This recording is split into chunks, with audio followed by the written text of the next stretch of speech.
G'day everyone, welcome to Martial Arts Business Success, episode number 86. Goodness, so Graham McDonald, we got Phil Britton as always, the dynamic duo, and today we're really going to talk about, I guess, expansion of your business. Now, everyone wants to grow, but there's pros and cons, and this, I guess, podcast will cover strategies that both apply if you're a part-time school that's looking to move to full-time, if you're a full-time location looking to use your space better or expand to a new location. So again, guys, we're going to give you a bit of an overview and we'll certainly give you the meat and potatoes as well too with what we got. Yeah, cool. Before we get started, I just want to update you guys on our new CRM that we've had a fair bit to do with. We're probably similar to you guys. There's no particular software, or although they are some dedicated ones for martial arts, they still don't have quite all the features and benefits that we need to run our businesses, and maybe the same for you as well. So we teamed up with some people to add some value and add our take on how to build a CRM to help our schools and your schools as well. So if you're interested in learning more about that CRM and how it can help you, please shoot us an email, admin@tima.com.au, and then I'll send you a link where you can log your details in and be one of the first adopters. Now, we have got it running at some big schools here in Australia and a couple overseas to test it out. Yep. It's going really, really well. We want to make sure that we've ironed out all the bugs before it gets to your hot little hands. So you don't miss out and you get on the first early adopter list. Please send us an email and we'll get you guys uploaded so you get all the information that you need. Also, just to let you know as well, we always have our try 5 for 5 for our viewers and our watchers here and listeners. So the idea is that you get to try our paid area membership, $99 a month for just $5 for 5 days.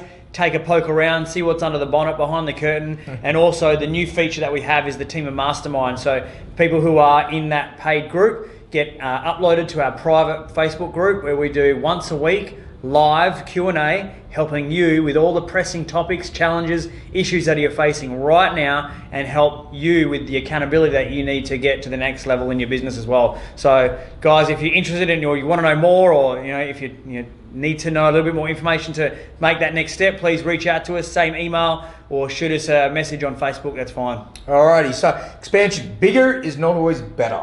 There's pros and cons to it. Look, I guess I'd like to just reiterate that there's going to be plenty of you guys out there that are viewers and listeners that have a great model that's working for you. I guess what you got to understand is, do you want to expand your business? If you're happy with how it's working and operating, great, thumbs up to you, well done, perfect. But again, what's the legacy? What's the thing that you help your staff to do? Because I know that we as martial artists hit a point in our journey as young instructors where our instructor at the time never gave us a vision on how we could be part of his business. Therefore, we went, we're off and we're going to do it by ourselves. So he didn't have an expansion plan and lost probably some really good people because of that. So I guess for you guys, you need to know if you are going to expand, one, for yourself, or two, if you want to leave a legacy, and there's some stepping stones there to help your staff do that as well too. So again, pros and cons, goodness.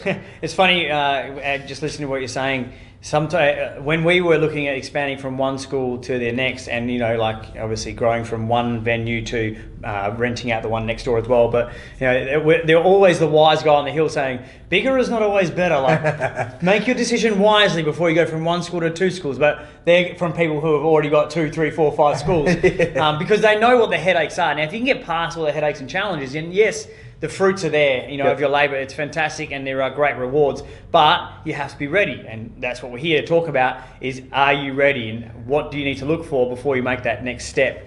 And for example, I'm just going to give you a real life example. Like literally a month ago, we made the decision not to upgrade one of our facilities. So what I mean by upgrade is we're busting at the seams at our second location at Currumbine. It's got 450 or so members. Yep. It's in a small facility. Graham, you probably know the numbers. 230 square meters. So for you guys who are using a different metric system, I'll let you guys convert that. But generally, it's not a large space. But I guess the training area that we have there is about 110 squares. Yeah. So when you look at 230 as an operating space with office, reception, seating area, and the training floor, our business is on the floor, not with a spectator stance. Yeah, but it's busting at the seams. It's overflowing. It's funny. Both Graham and I, our children train at that school, and we sit in the grandstands like all the other parents, and I'm thinking, man, this is full. Like you can't move anywhere, and there's still room on the floor though in some classes. So we looked at the idea of, a venue came available, it's a bit bigger, and it definitely could have handled a little bit more growth. But to be able to afford that, our school would have to have grown minimum 20 members, which is possible, but it's also an unknown. So it's all that risk versus reward. Are we willing to risk it to be able to get the reward of a bigger school and maybe grow a little bit further? Or can we push the boundaries a little bit more in the current model? And then when we're truly busting at the seams and really ready, do we make that step then?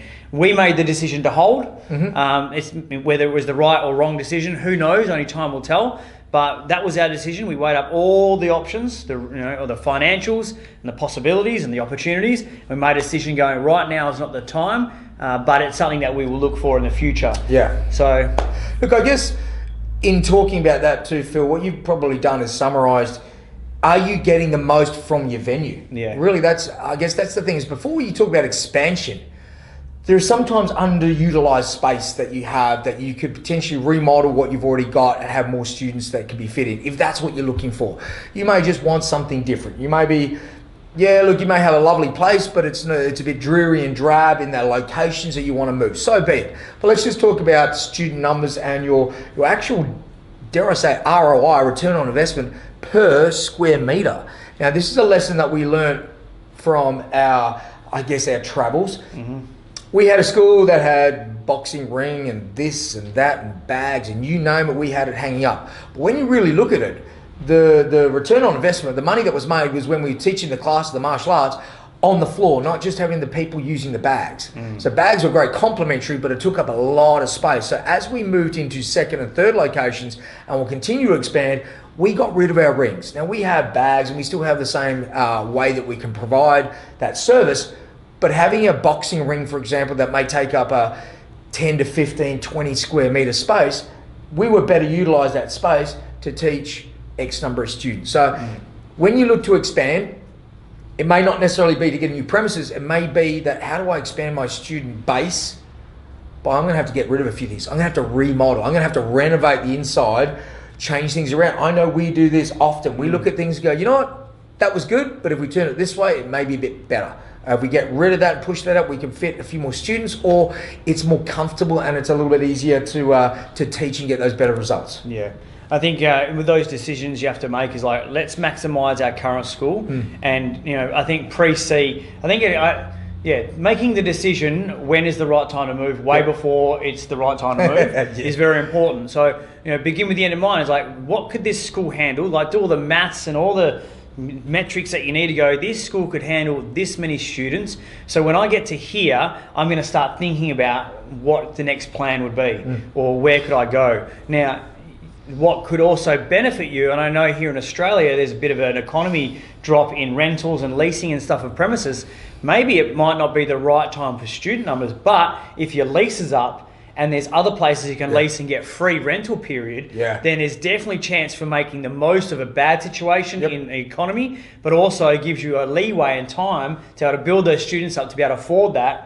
So there's different things you can think about, and this is this whole weighing up the risk and reward. You've got to do your financials. You got to go, when we're in this position, we start looking at this. When we got this many students, we start looking at this, and that's where we got base off our $1 million model thing. Is when we get to about here, we should be looking at an instructor program. When we get to about here, we should have about 4 instructors. Yeah, look, I think there's a whole other depth to this as well too. And Phil's talking about maximising your location. For us, for example, and for you guys who may operate a part-time school, is where's your extra time slots on your timetable?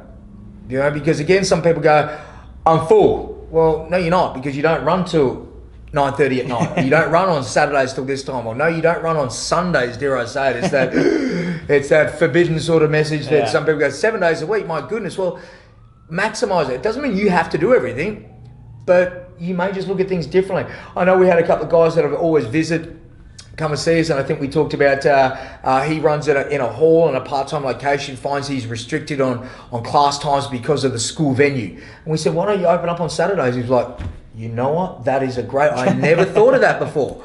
So again, team, have a look at your timetable. I know we're looking at coming up later this year to open up Sunday trade. We've got a location. How do we maximise risk versus reward? So there's pros and cons to all. We've thought about it a long time. It's coming. So we'll tell you all about that when we do it. Yeah. At the end of the day, at the end of the day, exactly that. You've just got to weigh it up. I can't stress it enough. You don't want to make a decision to move a school or upgrade it or even open up your second location if you don't have the time, the money and the resources to do so. You know, you've really got to stack the odds in your favour to make that next step. It's almost like the big step of going from is getting from your employment and then opening up your own martial arts school. Yeah. That's a massive step. Going from a part-time to a full-time school, that's a massive step. Yeah. Going from a current location to a different location, it's a massive step. They're all risks, but you've got to stack the odds in your favour and you've got to be willing to do the risk versus reward. I just want to finish with this one thing, is that, you know, Graham and I, you know, we've now got 3 schools. We, you know, just under 2,000 members. We have 50 staff. Every school that we've opened up with 0 students. Now, what we've done though is we've gone, look, we're going to go get a bank loan out, or we have some cash in the bank. We've got 100K. That's what we're willing to invest. That's the risk. Now, we need to be able to go, how long will that last? Rent, electricity, outgoings, wages for the staff, that's going to last 12 months. Now, if we're not profitable in 12 months, we're going to make a decision. Do we close shop? Do we soldier on? Do we get more? There's decisions that need to be made. But we set the path, we set our intentions, we set the stop loss if you're in the stock market or anything like that. And we got to there. Now, we've been lucky enough to have all our businesses profitable in the first year, which is fantastic. Doesn't happen a lot, but that's really good. And once we got to that point, well, that's the risk. The reward is now we've got 3 very successful schools, multi-million-dollar organisation. We don't have to be there. We want to be there, but that's the risk. That's the risk. We were willing to risk it. If it didn't work, we would have lost 100K. Do you know what I mean? Do you know what I mean? Like, it's all, I guess, relative, guys. If 100K sounds like a lot, what's your 10K? What's your 20K? You know, again, for you guys, you got to weigh it up. So I guess the tips we gave you today was part-time schools, maximising your space, maximise your timetable, full-time locations, maximise again your space, timetable, and then expanding to a second location, guys. That's a whole nother podcast I'll be happy to share with you guys. Look, as always, we want to keep things short, sharp, punchy. So if you've got any questions or further questions on this podcast, drop us a line at admin@teama.com.au. We're always there. We'll do our best to respond, and we'll get our guys and us to give you a bit of a helping hand where possible. If you're watching this on Facebook or whatever it may be, drop a comment. Tell us what you like. Tell us what you don't like. Just give us some feedback, guys, because that's what it's all about. Feedback is the breakfast of champions. Yes. Just to finish with, guys, I just wanted to update you guys. Don't forget our sponsors, Hyper. You get $100 off their program. We rate them so much. Every program that they have, we have. We'll support them to the cows come home. Hence why they've been able to give us $100 off every month of their program just by putting in the promo code TEAMA, okay? So, guys, I hope you've enjoyed today's podcast. Can't wait to see you on the next episode. Catch you on the flip side.